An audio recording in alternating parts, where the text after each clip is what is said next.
FaZe fans across the world collaboratively unpucker. They just about get across the line on Cash. A 12-3 half in favor of FaZe Clan. Turns out T's side was not going to be the breeze it looked like it would be. And Cloud9 fans take to Twitter because they, of course, are a little dismayed. They felt like they had that one. And when the conversation starts with defuses, and it also starts with our analysts, of course, Sponge and Pimp. Guys, this was a weird game of Counter-Strike. I think we should start with the 15-4 scoreline round, right? The one where Adren gets gifted a clutch. We need to talk about that because while we're watching the game unfold, it feels inconsequential, right? You don't actually think that that's going to have any impact on the game. It doesn't really matter at the time. They're down in such a massive way.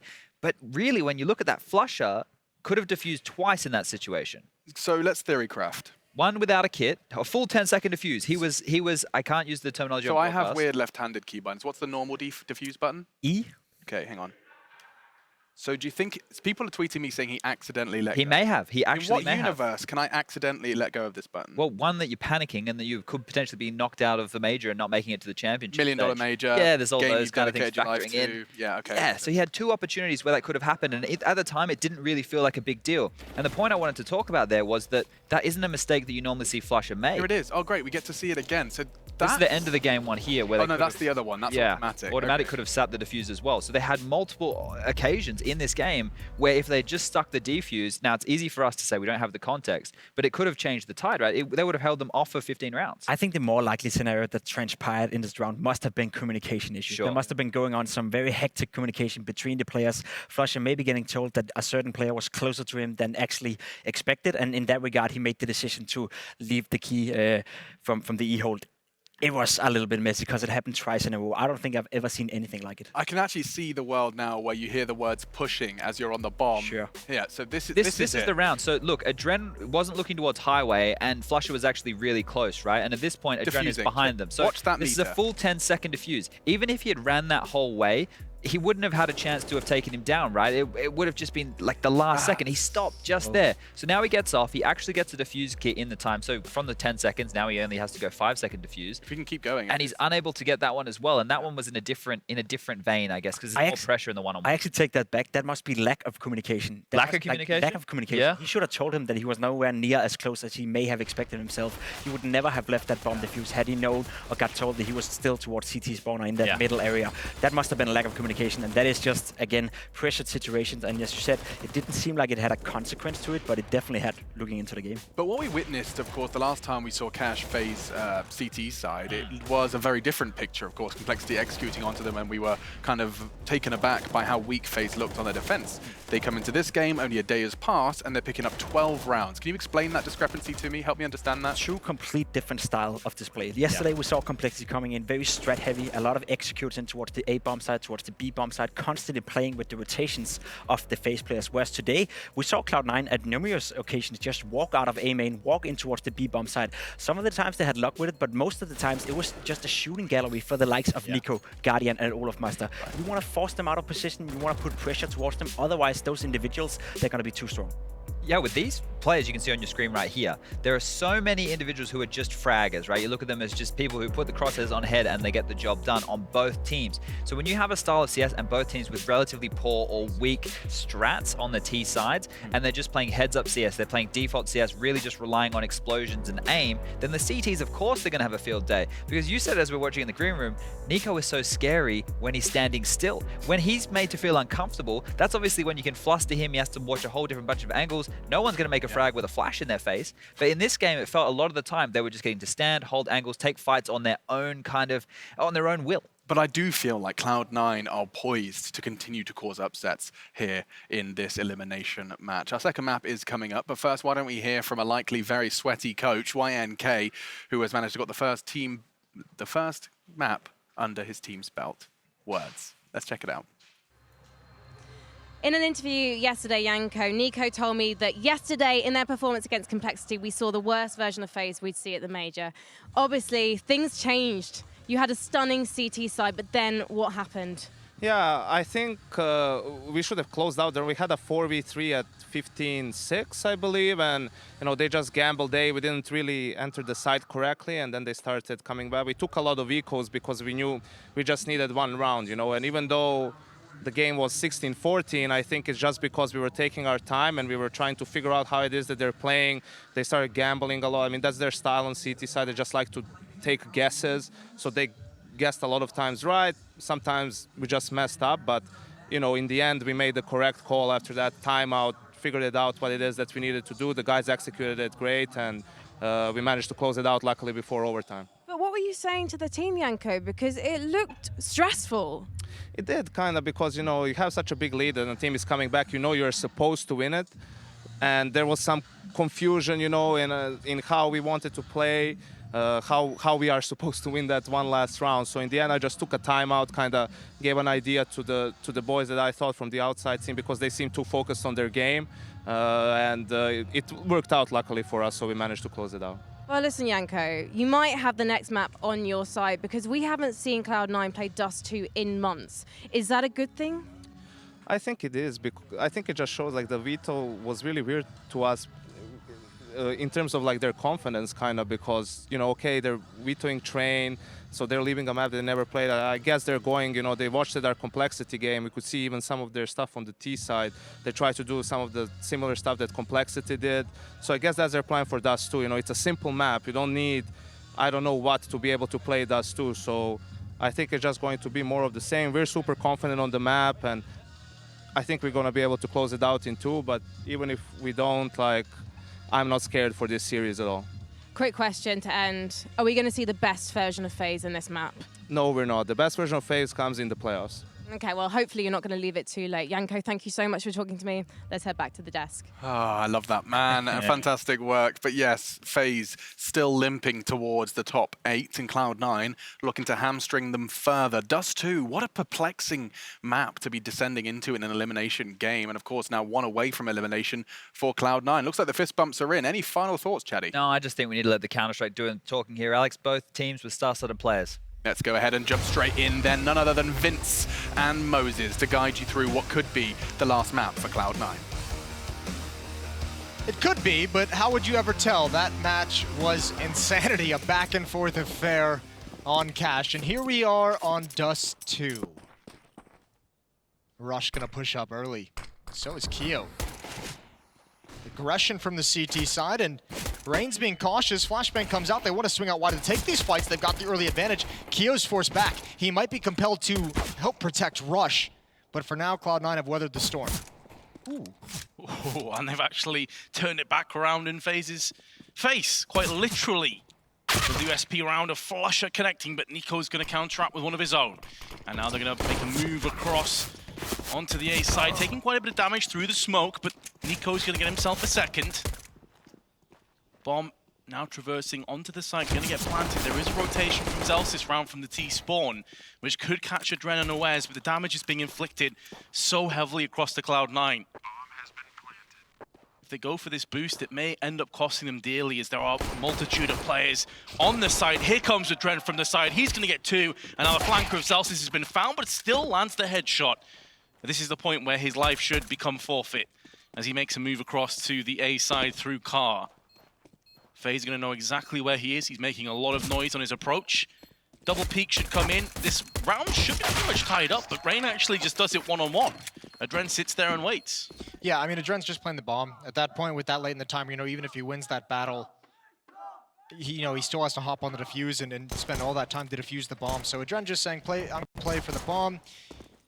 Don't give him a chance to get some kind of incredible double headshot and then just straight up win the round, steal it away from you. It's pretty smart play, but FaZe obviously getting an advantage early.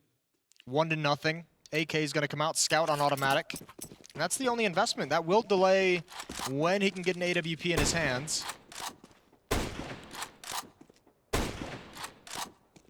Guardian far, far back with a scout of his own, changing his position, and they're just having a little bit of a duel.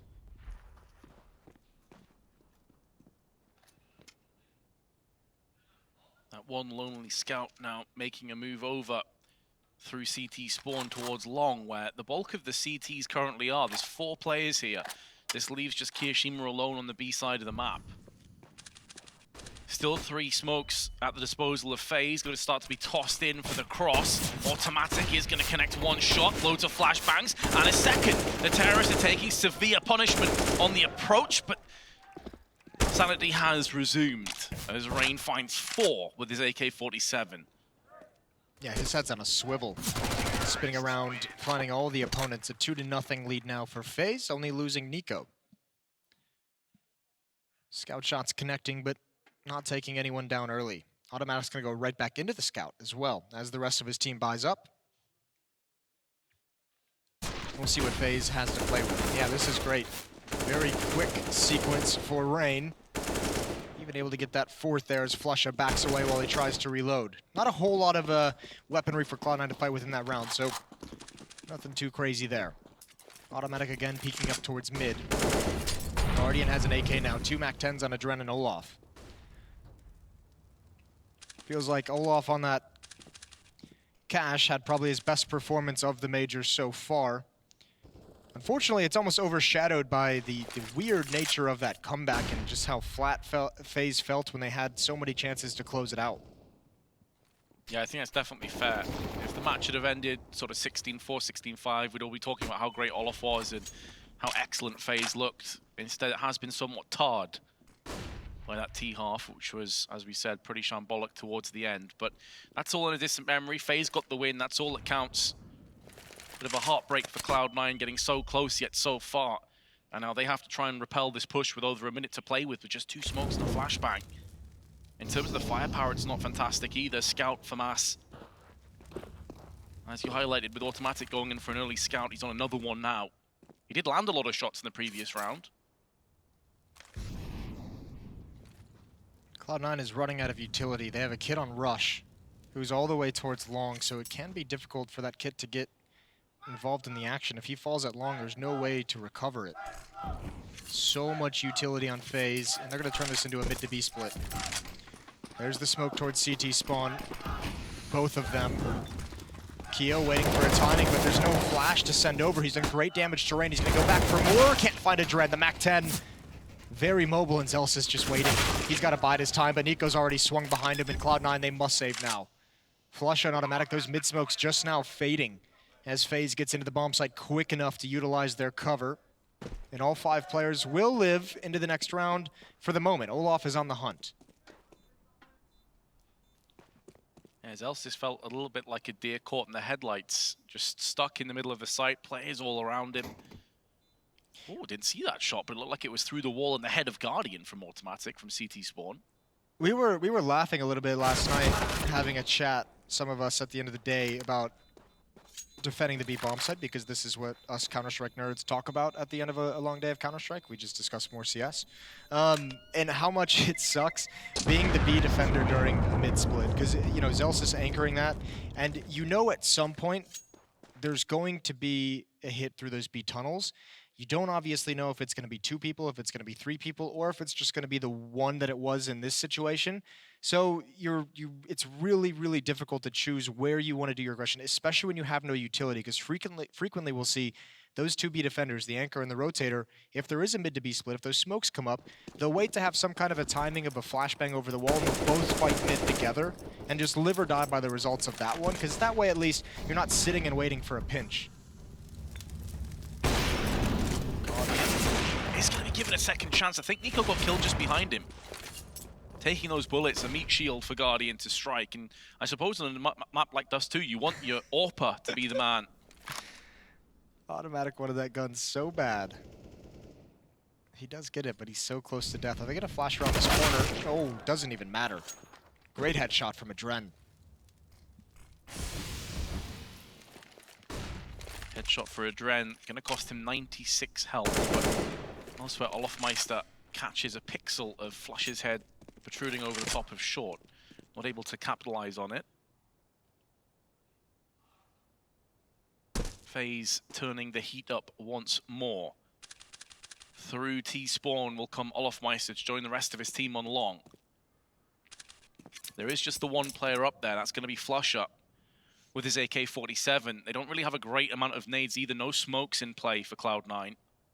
Yeah, just a huge advantage. And now Adren with low HP is going to stay back in the pit with the AWP just to make sure no one can peek upon his teammates as they crouch up. And here comes the hit, and should be pretty overwhelming. Yeah, Flush is going to have to dip out of there. There's so many Molotovs, he runs into another one. He just can't catch a break, but it's going to find some spray. Lands 2 kills. How is he still alive? On 16 health, he's done so much work by himself. Unbelievable. And he's picked up another one. What? Just when you said he couldn't catch a break, Flusha gets the gift of, I don't know, VIP armor, missed shots, rubber bullets, take your pick. But for whatever reason, FaZe just carpet bomb that bomb site, and it's perfect. This is exactly what they want. He's out in the open, and he's committed to a spray because he knows he's going to go down, and somehow no one from FaZe can land the kill. Which is so weird, because normally when you look at this FaZe roster, you'd say the one thing they'll never have an issue with is actually fragging somebody. Nico's turn this time with Yorp. Had the better of the spawns between him and Guardian. And the position that he died in last round, he's going to make work for himself. Now they're going to trade back again. Here comes a run boost into mid. No one's home anyway for the CTs. It's Rush who's picked off twice at that long corner, even with a Molotov in towards the cave. Sorry, I'm still somewhat like speechless and Flusha surviving that round. I was so caught off guard by that. I feel like Flusha is the only person in this game who would have survived in that scenario. Everyone else would just get eliminated. Great flank from Keo and Zelsis. They both pushed into upper dark. And now Keo down to lower might be able to find Olafmeister, who's not aware. Adren's going to be on catwalk with the bomb so they can combine, but now he's giving up his position. Flusha with the peek. He knows they're going to look towards lower. He takes that chance. The bomb is down by Xbox, and Zelsis is flanking around top mid. FaZe might not have any idea what's about to hit them because Zelsis... Oh, Guardian! Of course! He keeps his wits about him, and that was such a dangerous element of this round, and FaZe are going to get away with it. Automatic's going to bide his time. He doesn't want to give his position away. He knows if he wants to win this round, he's going to have to come off the back of a flank, but Olaf is a step ahead of him, throws the Molotov behind, and even though Olaf's life is forfeit, he will take Automatic with him. And with that passage of play, FaZe should be able to move forward to a 4-1 lead. I can't believe that FaZe was ready for all of those flanks. There are about 3 separate flanks in this round. All of them could have proven deadly. All of them could have won the round for Cloud9, and FaZe just barely gets away. Guardian with, what, 1 HP? Watching the walk through suicide, and that's just incredible. Olaf as well, the Molotov on the back of Cat for Automatic, the follow-up flank, and Flusha just probably felt so close to turning that round and just never given an ample opportunity. 4th round for FaZe, and a reset of the economy of Cloud9, so a chance for FaZe to start building up a pretty decent lead. And Cloud9 simply, I mean, we saw an incredible comeback. You can't imagine that's going to happen twice. Cloud9 cannot afford to go into a huge deficit into the second half. Here's the play. Guardian just watching behind. Spins across to Zelsis. What an integral kill that was. What a baller. He's had quite the tumultuous time of majors, of course. Yeah. So he is desperate for FaZe to make a legend spot to get to the top 8 positions. I mean, from there, it's just a whole new ball game. Each best of 3 will take at a time. Gives them more time to get some tactics implemented. You never know. No, I think that they brought it up on the desk before that first map, is that it's obvious that FaZe is going to have to make some short-term sacrifices for a better situation long-term, which is starting to build, you know, a tactical base and a structure that you can kind of work with. That's just where the meta is kind of heading, and this idea that you can just be superstars and out-aim everybody. The skill of individuals the gap in that is closed, so you can't get away with that anymore, as has been obvious for quite some time with this FaZe roster. But there are going to be your difficult moments. There are going to be the games where you kind of struggle trying to change the way you think about a round, think about a situation in more team-based terms. And I think that is kind of some of the issues, some of the struggles we've seen with FaZe. Not all of them. Speaking of FaZe, they are going to be making a move now through tunnels. There isn't anyone on the B side for Cloud9. They only have the one AK-47 to play with anyway. But 30 seconds. Going to need to start to make a move sooner rather than later. Plenty of grenades though. 4 Molotovs, 3 smokes, a ton of flashbangs. Now going to be walking in to Zelsis, who does get an insta-dink off, but he's actually only got the USP. They'd have loved to have Flusher in this position right now. Could have done some real damage. Rush has gone down as he tries to wrap around through tunnels, and now Flusher has moved into position. He also has a kit, but there's no chance in a clutch, so he's going to back away. Nearly gets winged on his way out, but he's going to be able to survive for the time being. Zelsis going to get into a position to try and take a gun away, and I don't know if Nico's going to have any idea. I wonder who's going to hear the other first. Zelsis now far away, and he's going to be free statistic.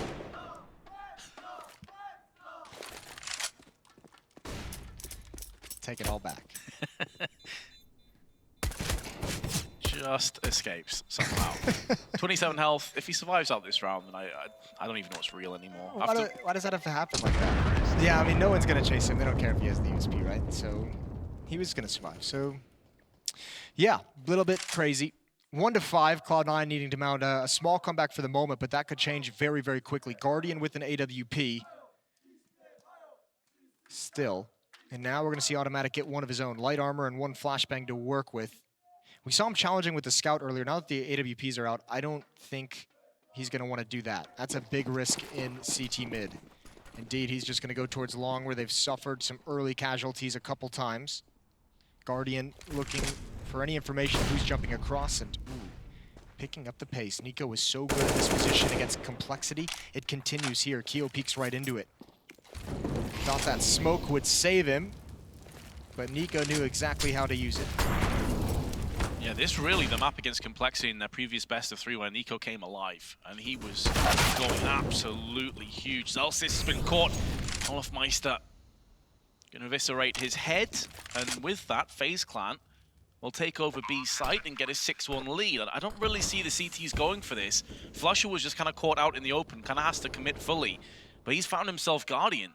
I wonder if that baits him into going in, because there's 2 terrorists actually away from the B site as it stands. I don't think he could have possibly known that Olaf would just be in the B tunnels. There's a flashbang out. He's got to find Olaf, misses the mark. And there was probably a world where if he had known the position, he just smokes the bomb and goes to the defuse and just kind of lives or die by the attempt.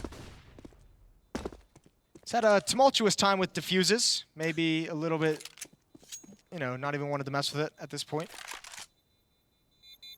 Yeah, the round on Cash is still hurts. That was a simple round from FaZe. That opening kill from Nico, it's just the only winning factor that as Automatic tries to save his AWP. He's going to go down after killing one, but that's just FaZe saying, okay, we took out Keo very, very quickly early on in the round. He's the B rotator. There's only one player left defending this B bomb site. And just, I mean, there was a smoke down, so you never really know if maybe 3 crossed, but you take that risk. You take that educated guess, and obviously they were able to exploit the fact that Zelsis was all on his own. 6-1. And again, Cloud9 out of money and no guns saved means they don't have anything to fight with. Just a couple HE grenades, few upgraded pistols, and a flashbang on Keo. No smokes for the cross means that Zelsis has had his kneecaps blown off. He's down to 29 on the approach to B. There is a flashbang on the utility belt collectively for Cloud9, but that's all. Aggression from Rush. He's pushed up on long, but he's pretty much by himself. As both Zelsis, in fact, pardon me, Kiyoshima and Flusher are making a move on A. So it's going to be a fairly uneventful round you'd have to expect from Cloud9's perspective, unless FaZe start to make a move on the A side. That's where things could get a little bit interesting, because Keo's got a Deagle over there and Flusher has a P250. Keo's got a flashbang as well, so just Molotoving to the top to make sure there's no Deagles on that box. The same position you'll see Orpus sit on, take the shot, then drop down to CT spawn. Kind of a systematic shutdown of the map again from FaZe. It's not the most exciting of rounds, but it's efficient. Also just making sure they're not taking any damage, any unnecessary losses, or getting themselves in a sticky situation. They're all going to readjust to the B bomb site. Nico can hold the mid flank if he'd like. Actually going to just straight walk out door. They hear the footsteps from Celsius. Guardian gets picked off again. Just a few rounds ago, Guardian put in chat, why did you kill me out of the 3 people that were there? And it just happens twice. It's a solid feels bad man, but at least FaZe are going to get a 7-1 lead, so he can feel comfortable, rest assured in the fact that his team is off to a cracking start on their T-half. In the back of their minds, though, They'll need to put away the very close comeback from Cloud9. That'll be the real test because, I mean, listen, that sloppy half of Cash and the weird mistakes aside, that was such a sick performance out of FaZe to get up to, what, 15-4, I think it was? Yeah. And you know, YNK said in the interview we should have closed it out way earlier. And it looks like FaZe is going to be able to rack up a pretty big scoreline in this first half, and we'll see if they have that ability to close it out, because that's going to be, you know, you have to be able to do that, especially moving into the playoff stage, where the teams are going to be, you know, a little bit more difficult, I mean, Cloud9's had some issues. They have new rosters, they have a new player. Once you get to these teams, they're going to be settled in their lineups for some time. They're going to be much harder to put away, so you need to take every opportunity you can. Ro5 going to stand in the flames, but Rush was eliminated by Nico doing just that a few rounds back, and he's going to delay a little bit longer. Always helps when you have multiple AWPers on your team, so it depends on the spawn position. So many can go for that early peak, whiffing on the run boost a little bit. Yeah, they need to go back and practice that one. But the other part of it as well, Jason, is if you remember back on Cash, it was the CT side where they posted up that ridiculous half. It was the T side when they had to engage and they had to be the ones taking initiative that it kind of struggled a little bit. So you'd have to think that if they can get a really solid T half here, they are in really great shape. I've said this before, I think this happens to be one of the more difficult CT sides in all of Counter-Strike. So, I mean, it can be difficult when they switch over. Cloud9 can do a very similar thing to them. It's not always easy, especially when it comes to communication, teamwork, and rotations, and theory crafting. All things that we've seen FaZe kind of struggle with at times through various times in this lineup's history. Nico's waiting. Olaf just straight up took a one-on-one with Zelsis, and it seems like FaZe is more than willing to go test the youngster, see how he holds up. Nico's waiting for his timing to peak, but that's a teammate smoke, and that might piss him off. Yeah, I was about to say, it was like he was waiting to peak once Flusher had made more of a move backwards, and the smoke's not even that good. There's a big gap in the right-hand side. You'd see it, Nico was desperate to get out there and start fragging. What a riveting round Nico's had. Just sat in smokes the whole Standing time. in his smoke in a corner for a minute. You know, he's going to get a chance on Flusher. He's found that. He's rewarded for his patience. Chance to be picked off, but Automatic backs away. Doesn't want to lose the ult. Keo might not even take this fight. He doesn't want to lose the M4. There's great shots from both to at least keep guns alive, but they have to start fighting for rounds. This is getting too far out of their reach. Yeah, that's the problem. We've reached the part now where keeping your economy and keeping weapons, it's only half the struggle. It's about round wins at this stage. That's the only currency that matters. At the top of the screen, it reads 8-1 in favor of FaZe Clan. 3 players going to cross to B, one of which is going to be Automatic, just peering into mid, hoping he can get the opening pick. A lot of the first kills have been going the way of FaZe, whether it be up long. The Guardian has done a bit of damage, chipping across on the B site, and then Olaf's finished off the rest. Just been a sad day on Dust2 for Cloud9 so far. Nice nade. Soften up Nico. Maybe just temper him a little bit, make him more passive. Guardian half blind from that flashbang. He's going to miss the shot. But at least Cloud9 has sustained into the mid-round. Automatic blind as well, going to be forced into CT spawn, and Nico's on the hunt. He's going to continue being aggressive. He might just turn that corner. There's Flusha. He's out in the open. He's dropped. Frustrating times are just trying to rotate into a stronger position or a safer position, and Nico's not going to let it happen. I was wrong. That HE grenade did not temper Nico's aggression whatsoever. Yeah, just feeling that confidence again. FaZe are in such fine form, and it doesn't seem like Cloud9 have any answers. They have no way of stopping the onslaught. Automatic going to be a beacon on the A side of the map for Cloud9. If he can get himself a couple of kills on the approach, maybe this is doable. But you expect with all these nades, he's going to be flashed out before he can really do anything. Well, Rush has to come back to help him. It's way too difficult to do this with just one player. So Rush is going to leave long, which will open it up for a Drem, but there's no smoke, no flashes in Automatic space. He's handling it fine, looking for the drop. There's the repeat. They don't punish him. 8 seconds on the clock. Now he's in the smoke. He's going to stop this again. A great sequence from Automatic. Rush chiming in with 1 kill. But that is all the op of Automatic, and Adren can't do anything.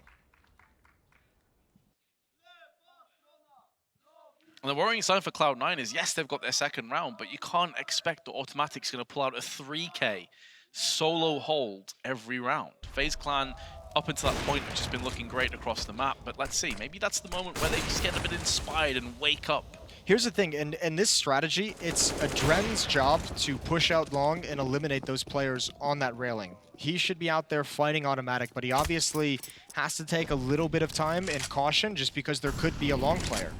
He doesn't know if Rush is still out at long.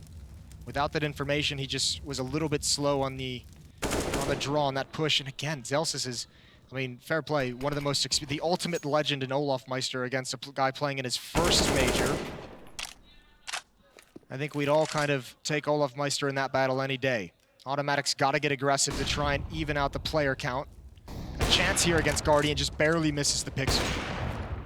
Yeah, the rush play was certainly not what Cloud9 were hoping for. Just walks into his death after they'd already conceded Zellsis' life.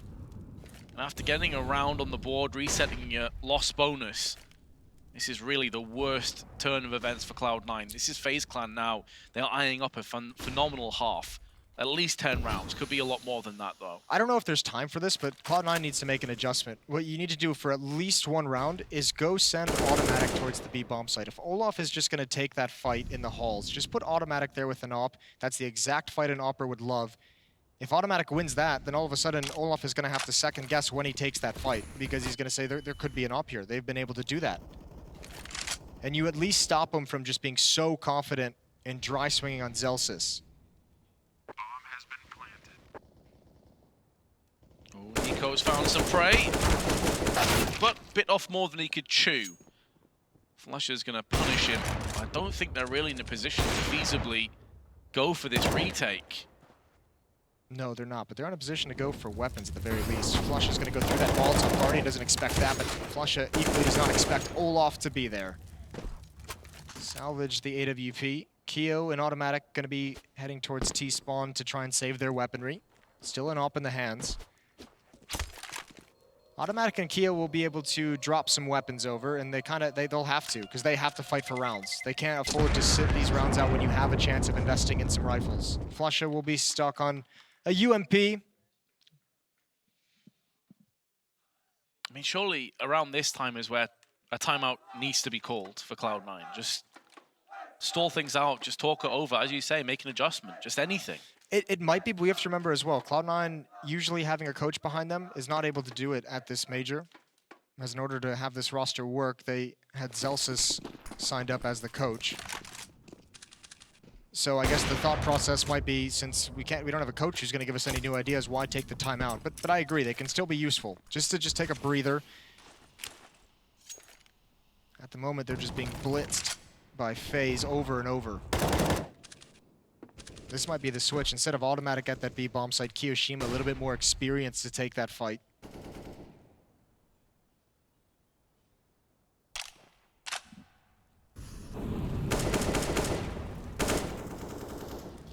This time Cloud9 not going aggressive through the likes of Long, or peeking too hard on the B side. This is a position I was talking about earlier, when the Molotovs came into play in that round 2. Automatic can go for the shot, then pull back. It's the same Molotov again, and it does spread to Automatic, so he's not going to be able to have any impact.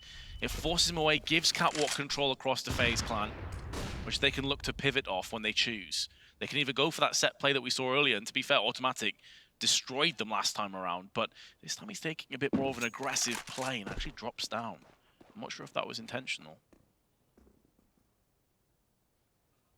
He didn't see anybody. Either way, there's 35 seconds left here, Moses, and there are so many grenades at FaZe Clan's disposal. They have pretty much the whole map open to them. They can. It looks like they might want to fake an A hit and execute a mid to B split. Nico's going to come up mid, 20 valuable seconds. And actually, no, they're just going to head up towards the A bomb site. They could choose to drop. Rain's going to do just that. Automatic doesn't realize it fast enough, and it's just the Demon. What can you do with that? Rain's got a great angle on towards Rush. And Nico's going to be there to cut off rotations, and Zellsis just has no idea. He's got to be so frustrated in this game so far. Nico and Olaf really giving him a lesson. Welcome to the pros. And FaZe have an 8-round lead. 106 ADR to Nico. Last time he played Dust2, he was a monster, and he is continuing that form. Rest of his team helping him out. Interestingly, Guardian's not really had much of an impact with the AWP. Hasn't really been required a great deal, but only has 4 kills with 3 assists. For a second, I thought he was going to drill one of his teammates in the back of the head, but manages to miss out on that one. That would have been awesome. I would have really enjoyed seeing that. Just after I'm saying, yeah, he's not really had an impact. He kills his teammates, of course. Just bangs them out. Well, Cloud9, this is the last save that you get to have. What was the first half on Cash? It was 12-3? Yes. I believe so, yes, 12-3. And then, obviously, FaZe won the second pistol. They got to 14. Let's not talk about what happened after the Then we'll just pretend that they finished it. half. Nico looking for some eco frags. The B bomb site is lost, and Cloud9 can't fight for this round. It's all about seeing if you can grab an AK-47 for the next round. Anything you can salvage and bring forward is valuable, and you might as well go for it, because you don't have anything invested here. Nico pulls them into the waiting arms of Adren. I don't think they'll be able to get away with the AKs that they'd like. It's been a bit of an anticlimactic second map. I really thought after Cloud9 nearly took us to overtime that they would be coming out and swinging with FaZe Clan, but props to FaZe as well for being able to just settle themselves and not get too carried away by what nearly was a ridiculous choke. Yeah, what I'm happy about is that we're seeing a good level of FaZe in these games. I think he's just trying to fake the defuse to try and pull someone back, but no one is baited by that. Just the fact, I mean, yeah, the second half on Cash, that was not pretty. But the first half was awesome out of FaZe. They just dismantled Cloud9 in every way, and it showed a good level of preparation. It showed a good level of individual skill. It showed a good level of coordination between the individual players on FaZe. Obviously, the inability to close it out is, you know, make from it what you will. And here on Dust2 doing the exact same thing, just showing that, you know, they've prepared well, they know what they're going up against, and they're just kind of executing their game plan properly. They haven't had to adjust or adapt too much. But as we've seen from so many teams, NIP, even Cloud9 to a degree, now FaZe, building into this event. It is a long 3-week event. And, you know, remember London, Liquid looked hot in the group stage, got destroyed once the playoffs came. You have to build into this at your own pace and kind of peak at the right moment. And as long as FaZe can get there, I think we could see a pretty dangerous team come playoffs.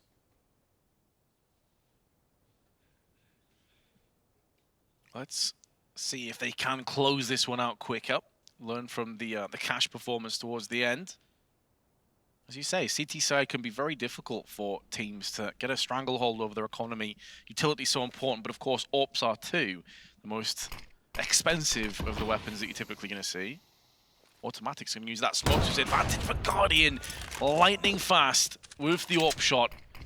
Dismantles the long control. That's the second player that's fallen for Cloud9. 45 seconds left. Flusher finds himself Olofmeister, able to trade across to the AK-47, and maybe, just maybe, Cloud9 have something in store for us. Maybe they can finish this half strong.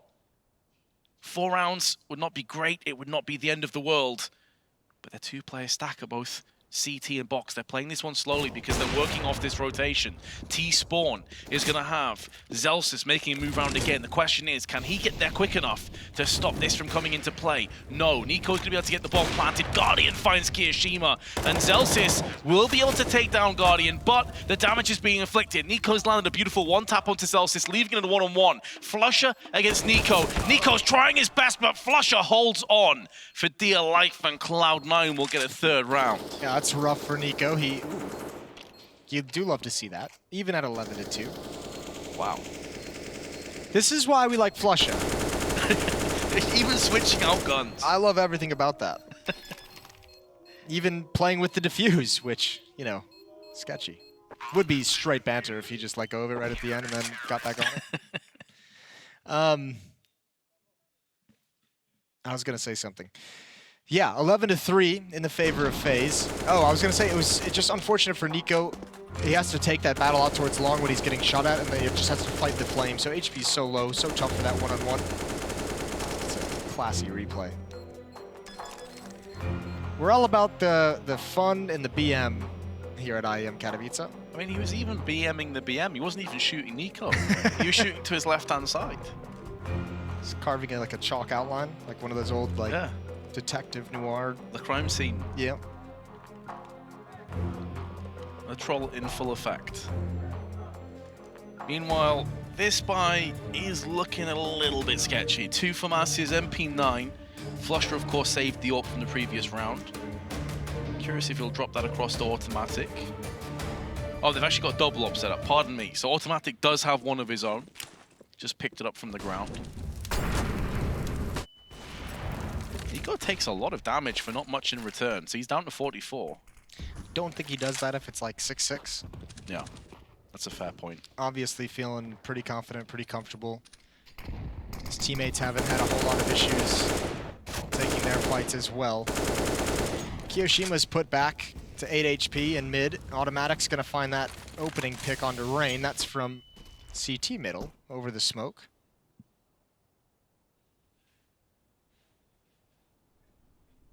And all of FaZe is just being patient. Nico's still in T-spawn. He's got an AWP. He can swap that out last round of the first half. He can swap that out for an AK-47 if you'd like. I mean, this really has been the standard strat from FaZe. It's been pretty slow. It's been pretty steady. I haven't seen too many rushes or aggressive plays. Gonna draw out as many nades as possible, but that slow peek from Guardian. He's gonna yield a kill towards Cloud9. Nico is going to try and pick up the pieces, but Flush has now moved to that secondary position. There's also a player behind the staircase. Rush has been spotted. Oh, but still gets the kill on Nico. I think Nico is trying to get the headshot. He's trying to figure out the exact angle to find a quick kill. Flash over the smoke. Adren's got to fight from 2 different angles. He's forced Automatic back. And it's Flusha in the other corner, 2 AWPs. He's got 1. There's the nade. He dodges that as well, but he can't dodge Kiyoshima. 11-4 half in the favor of FaZe. They started out quick. Cloud9 scraped together the last 2 rounds. They have another big comeback to make, and we'll see if they can do it. Stay with us.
1 half away from Olaf Meister reaching every single major top 8.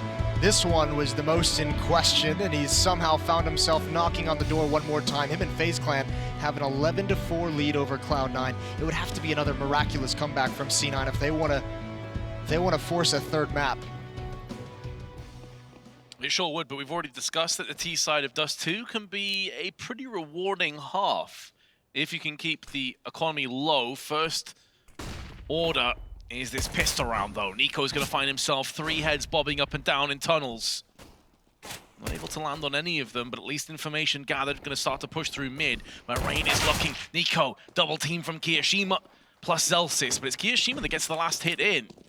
This does open up an avenue of aggression towards the A side, where Adren is laid in wait. He's already picked up 2, looking for a third, but Kiyoshima takes it away from him. Advantage now moves across to Cloud9. They've got to try and beat this rotation. Coming in from Rain, who can't stop this bomb from being planted for the time being, but may get the play on the cross. Insta headshot onto Kiyoshima, and now Rain is looking for 2 more. He doesn't have the kit currently. He's moving over, just checking all of his angles. He knows one player is now down in ramp. Long range with the USP. This is going to be a rough ask, especially considering that Rush was right next to him. And Cloud9 do take down the second pistol. This is now doable. Yeah, Rain jumps down because he wants to go get the kit. He realizes he has to have that if he wants to win the round, and he has no idea where that second player is. So Rush, just really good movement to move right underneath the bomb site. An angle Rain's not expecting whatsoever. 5-11, Cloud9 at least getting started on the right foot. Investment as well for FaZe in this second round. 2 scouts picked up, upgraded pistols around them. There's an early peek towards doors, and automatic forces that away.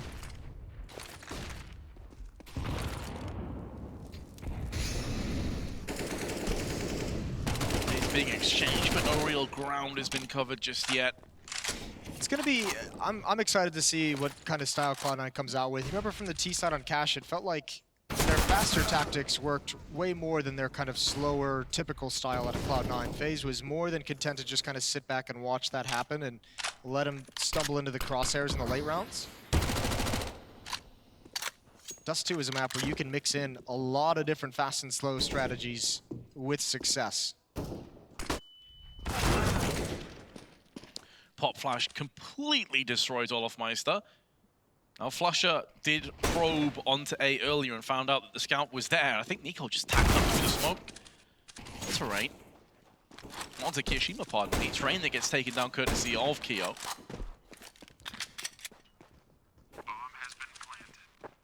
And that's pretty much the round summed up. They're going to try and save CZ and Armor on Adren, and the scout for Nico does give them something to play with in the round coming up. And they're also going to take another couple kills out of this. Automatic and Flusher get caught. Could be costly. Yeah, it's costly. Not a huge deal, though. It's just the MAC-10. It'd be obviously way worse if it was an AK-47. But Kiyo, Zelsis, and Rush are kind of put on notice. Zelsis might go for a bit of a hunt just because he's got full HP and he's got the MAC-10. So again, if he loses that, it's not like they're getting some weapon that can change the tides of the round. Zelsis gonna head in towards long. The shadow gives him away, and he wants to back off, but Adren just keeps up the pressure. This is the AK, but Adren doesn't turn the corner. No knowledge that Kiyoshima is there, so a sigh of relief from C9 and Kiyo as he lives to fight another day.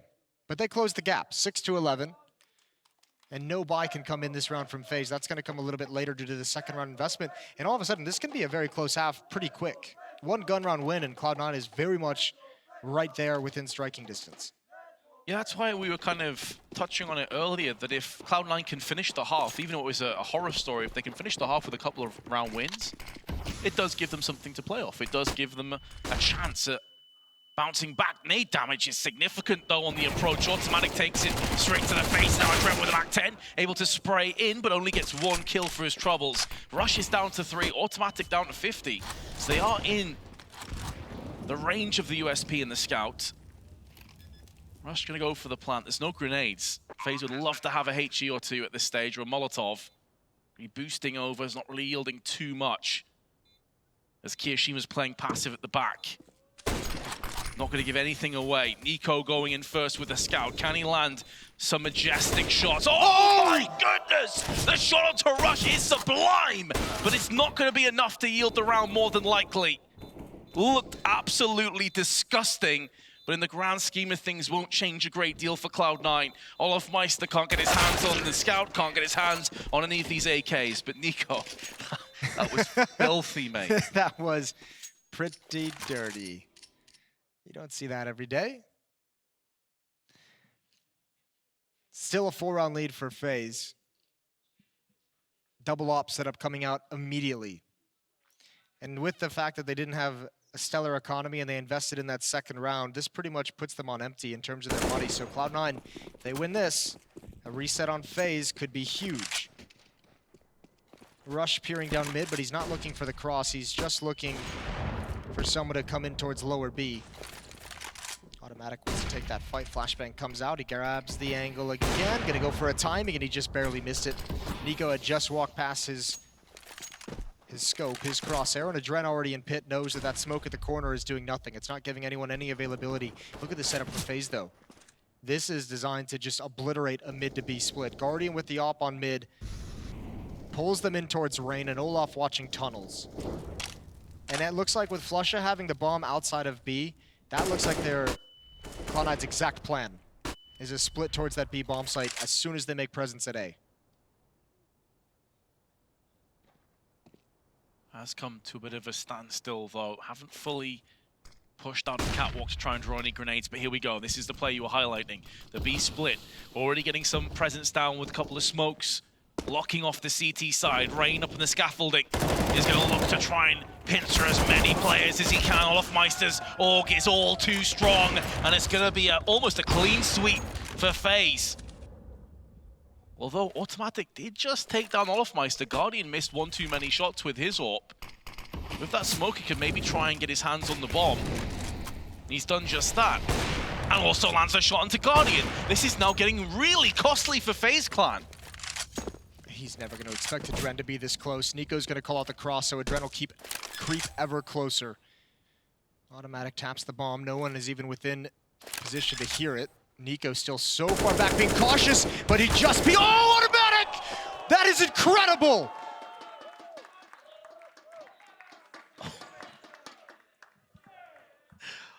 Oh my God. I cannot believe he's able to do that. Nico played it perfectly just until the end. Too far away to really even hear that fake, but the fact that he goes up towards window, Nico never expected that, and what a reaction over towards Adren. FaZe played that so well, they had everything. And what about that as well? It's such an integral, important moment in this match. You touched on it earlier. The economy for FaZe, if they lose, is broken. Automatic comes out with the godliest of plays, and now FaZe are in a half buy. That 11-4 lead, it has been cut into pieces. That's, yeah, just that one incredible effort from Automatic. And all of a sudden, Cloud9's right here, 8-11, a real chance. Just pistols for FaZe, and all of a sudden we have a game, and all of a sudden if you're FaZe, you gotta be thinking, oh no, not again. Yeah, here we go again, at least. This time, they're not on 15 rounds. This time, Cloud9 can surpass them. It's not playing for overtime now. Cloud9 could just straight up overtake and take map 2. FaZe are in real trouble. This is 4 rounds in a row. It's been very comfortable overall for Cloud9, apart from that clutch. Double smoked across. Only one player has head armor, and that's Adren. So most of these are going to be in the range for Flusha to just melt through with a Mac 10. He's being quiet. They're going to have no idea that cross. That's a big fight to win for Adren, but Flusha with that position is just too strong and Automatic. Still just raining down death from afar. He does fall. I don't think Flusha can get there in time. Not exactly, yeah. It's not even close enough to attempt it. Automatic has plenty of money to rebuy. Just 2 rounds away now for C9.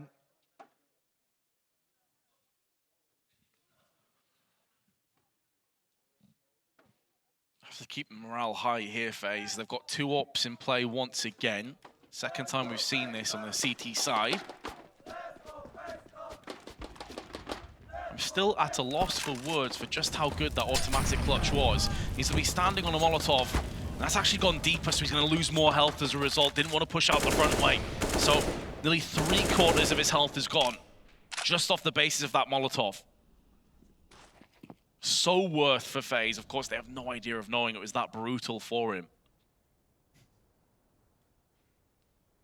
I still can't believe he won that clutch.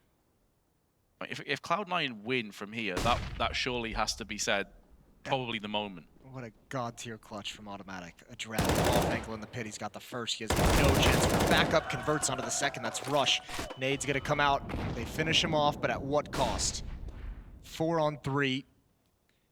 There's a minute to play with, and they now have long control. Olaf's going to start pushing into upper dark, so he's clearing out half the map. This is going to start shrinking things, and Cloud9 now on a timer.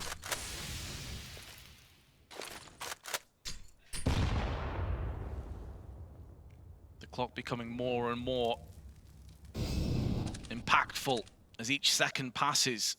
40 seconds now. Cloud9 don't really have too much of the name. They're starting to get long presence, but once again, there's going to be a rotation from the CTs. It's Olaf Meister. May not be required if Nico continues to land shots with his AWP. Flusher going to try and make a move up catwalk, try and catch the CTs as they're all focused on long. Olaf's gone in for another one, but FaZe are going to hold on their first round of the CT side. And they regain a 3-round lead as a result. Yeah, they just stalled out a little bit too long to allow Olaf to get in a position for that flank. And there's not a whole lot of cash on this team, despite the fact, I mean, Automatic wins that clutch. It resets the losing bonus, but this is tough. Excuse me, they didn't even have a losing bonus. They're just running out of money. Automatic the only one alive in that round. Rush has 7,000. He can drop, what, 2 AKs or buy one for himself and drop one? He's actually going to drop an AWP. So Cloud9 are going to invest in this round. This is massive. That might be the only weapon they bring into it. I'm really kind of curious because outside of this AWP, Flusha can get an AK, and that's about it. So I don't think if you're Cloud9 you want to bet the farm on a buy like that, but they're going to. Uh-oh. This could be everything for this match. If Cloud9 lose this, FaZe could move up to 13, 14, 9 in the lead.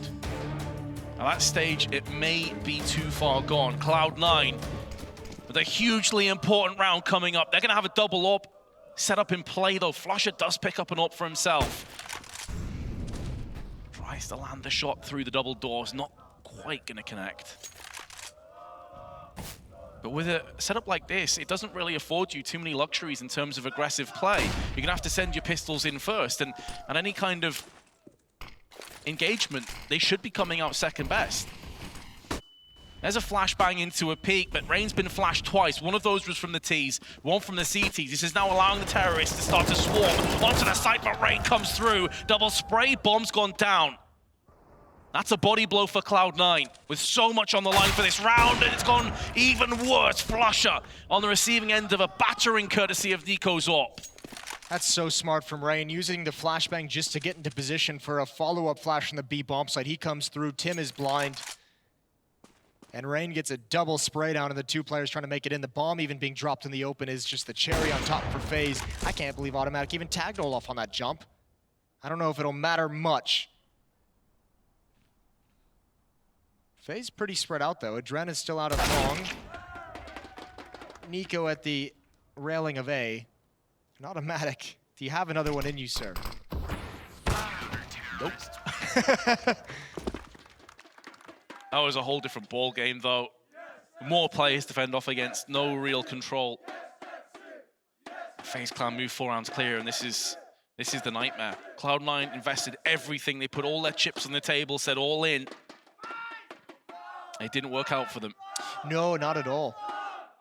It backfired. They didn't even get enough damage to really make that investment kind of, you know, really hurt the economy of FaZe building up. 21 kills for Nico, 20 for Adren. And Rain wants his stat pad. He's going to try and catch up.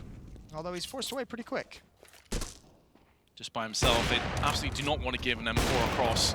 Take any unnecessary risks. Keeping them at arm's reach allows Guardian to use his AWP to devastatingly strong effect. Just tag Flusher there as well? Indeed he did, partially through the door. Molotov out. Flusher just daring it. How's Flusher winning a fight against the off at long range? Oh, And how's Kiyoshima done that? 2 block kills.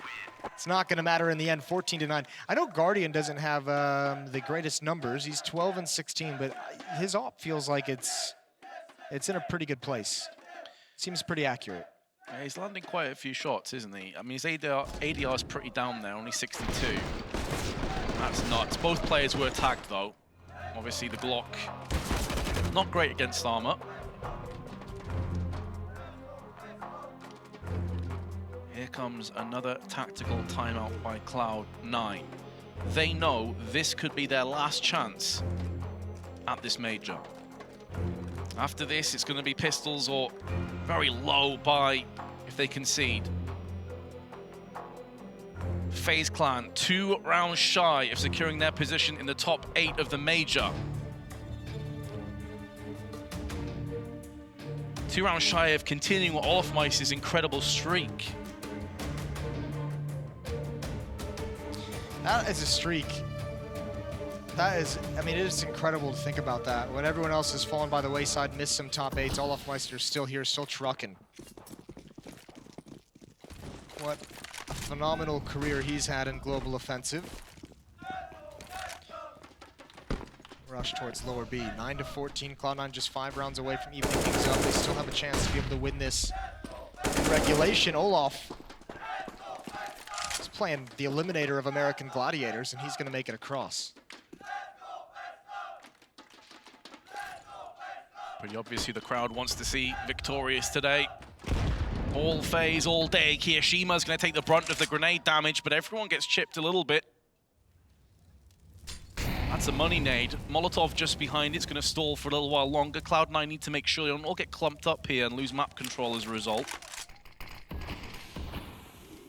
Oh, Cloud9 are going all in for this. There's no flashes there. Finally it comes out, but Rain's already struck for one. Nico is going to be able to get one as well. Oh, it's all coming apart. It's all coming apart at the seams for Cloud9. They're not going to get a single kill in the round. And FaZe have 6 opportunities to secure their position in the next stage. And they're going to close it out quick. This is not the FaZe that we saw in Cash that's going to let this slip out of their hands. This FaZe is on point on Dust2, and I think more importantly, this is a Cloud9 that doesn't seem like they really know how to penetrate this defense in any kind of meaningful way. Nice shots from Nico, very, very fast. I think this is where you have to start talking about Cloud9, this run in the major that they've had to get to this point. Going to be a lot of question marks in this lineup, not in terms of performance of who needs to stay and who goes, but just, you know, in terms of the Europeans, are they going to stay committed living in North America, competing in those leagues and divisions throughout the year? But this has been a, I think, impressive run from Cloud9 considering where they began in this event and how bad they looked early on. They really kind of grew up in the performances, the inspiring performances that Flush has had. I think there's a lot of positives that you can take away from this Cloud9 that has a relatively new roster in terms of Zelsis joining in. And Kiyoshima as well.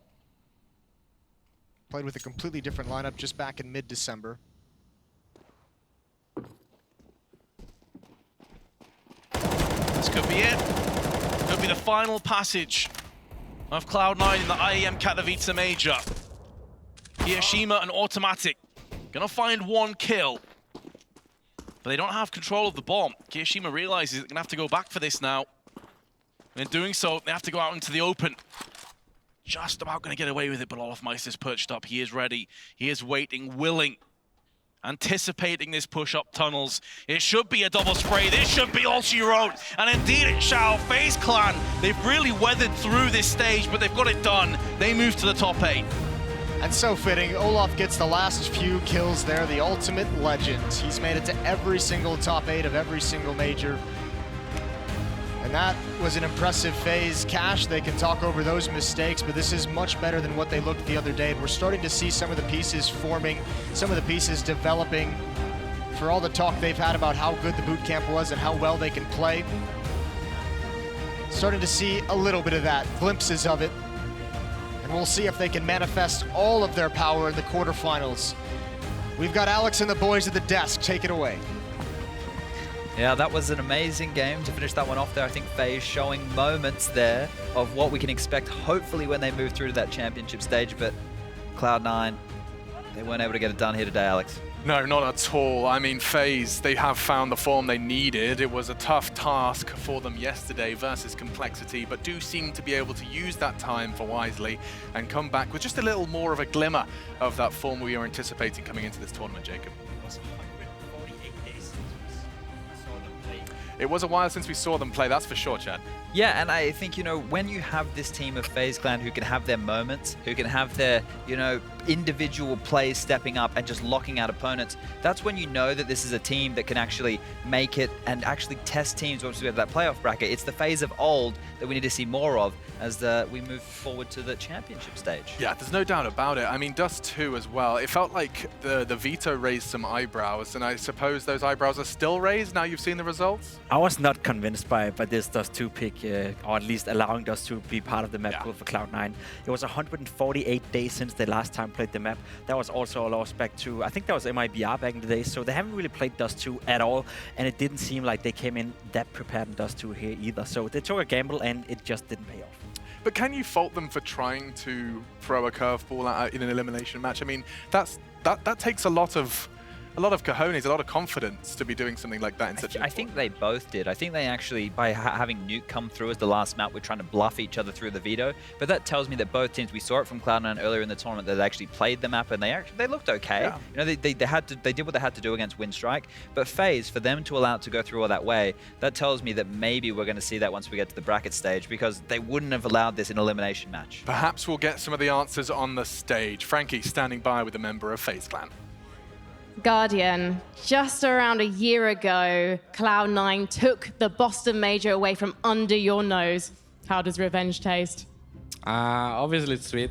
I mean, they play good and we finally showed up in the game. We gave them the chance on the first map, but I think we had everything under control, and yeah, finally we played how we should play, and we still can play better, but yeah, we will see. You say that you still could play better, and actually when we were having a chat before we came on the camera, you did actually mention you weren't happy. So what do you need to do to become happy about your performance? Probably we had to practice individually more. I was getting wrecked every single round, so I didn't have a good individual game, but we had a good team game, and players showed up, and yeah, I got carried myself, but I can say that team-wise we played really good, and hopefully we keep it. I think we can still play better. We were a little bit nervous on the Cash T side, and if we will be calm and ready for the other opponent, then I think we can play even at least 2 levels better. Well, the fans have definitely not lost faith in you. They're all standing ready to cheer you guys on. In fact, they're doing it right now. Can you hear that? And can you imagine what it's going to be like next week? Because I know you love the Intel Extreme Masters Katowice, and I know you love the Spodek Arena. Can you wait to meet the fans next week and bring some victories home, Guardian? I hope we'll show some good results, and Spodek feels like home for me because I'm from Slovakia and it's next to its border. We can speed there and see it. So it feels like home, and hopefully we'll show up and show a good game and make it to the finals, hopefully. Well, there you heard it there. Guardian is coming home. It's all going to happen next week in the Spodek Arena. Let's head back to the desk to break down that match.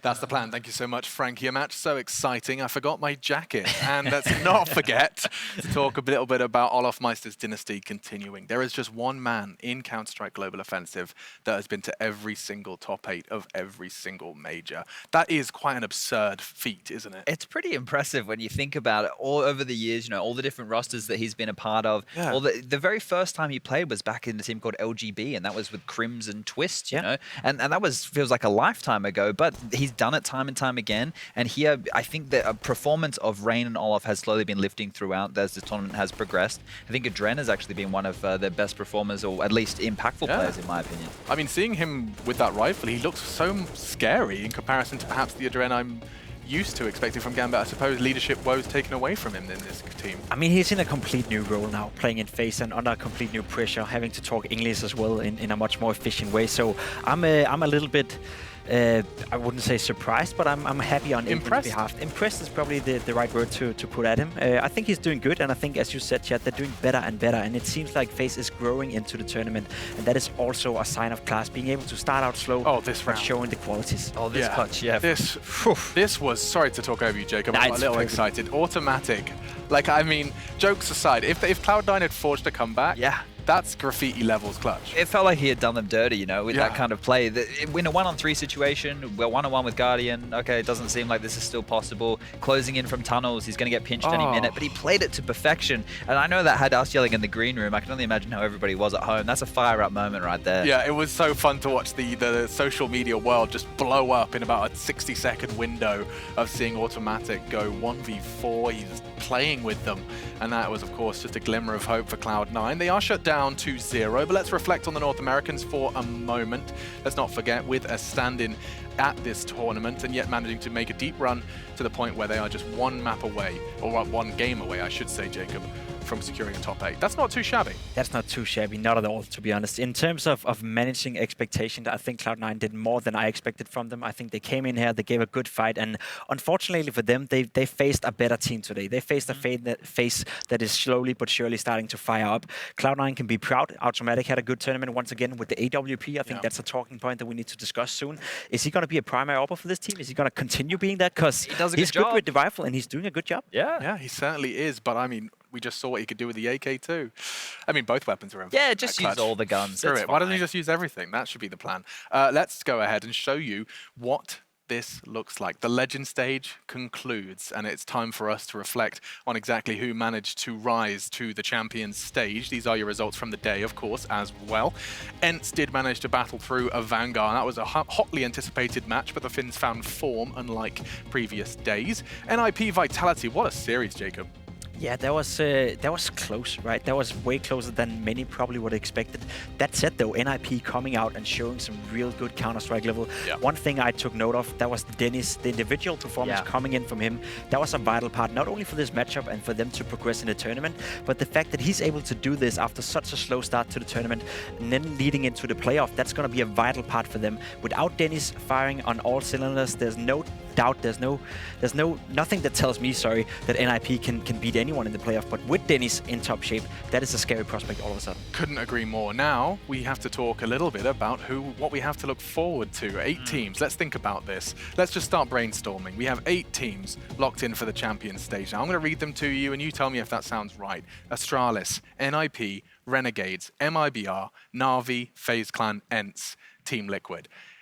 Aside from the Renegades revelation, that reads pretty true. It feels like everybody who we thought coming into this was going to make it has made it, right? There was a lot of dark horses. There was a lot of teams who we couldn't quite put our finger on. MIBR was one of them because we don't have any data on the team reforming, getting the band back together. But everyone's performed up to their expectations, I think. And I think maybe one of the only teams who maybe will feel a little bit hard done by could be Vitality, because they did show good form, but they also didn't beat any world beaters. And when it got to the crunch time, they were unable to get it done against the veterans of NIP. And we aren't pointing fingers at a format to complain about their departure. Funny isn't that lovely? Yeah, it's a lovely feeling. Like, yes, Vitality actually had a very good chance, NIP, to qualify. That feels just and fair. We had 2 massive failures over both even the minors as well. So you go Mousesports complete flop, Fnatic the same in the challenger stage, and NRG dropping the ball completely. If they went out 1-3, if they went out, in this game right here at 2-2, maybe acceptable. But the fact they went 0-3 for a team who I, thought was going to be in the top 8, those 3 teams right there are the big disappointments over this major series so far. I just love that you're not mentioning North as a flop. Oh yeah, that was. Hey, that did happen. They did lose to Vici. They did. Well, honestly, to be fair, so did Fnatic, of course, once we got to the challenger stage. But now the champions is on the horizon, and we have the bracket. These are the best of 3s that will seduce you into your semis. That's right, we have got a whole lot of Counter-Strike to come next week. Astralis, NIP in the top side of the bracket, and Renegades, MIBR. I'm intrigued by that one. Na'Vi versus FaZe Clan, of course, a tale for the ages. And then ENCE Team Liquid. It's going to be the experienced and seasoned pros of Team Liquid taking on this Finnish dark horse. Yeah, I think for me right here, it has to be the Renegades versus MIBR game. And that's because Renegades, round after round, game after game, continue to impress. And I want to see if they can keep that up against major champions of MIBR, the legacy, the history, you know, the pure skill of that roster. If Renegades can grab that one, if they can do it again and make it to the semifinals of a major, that is a fairy tale story run for the ages.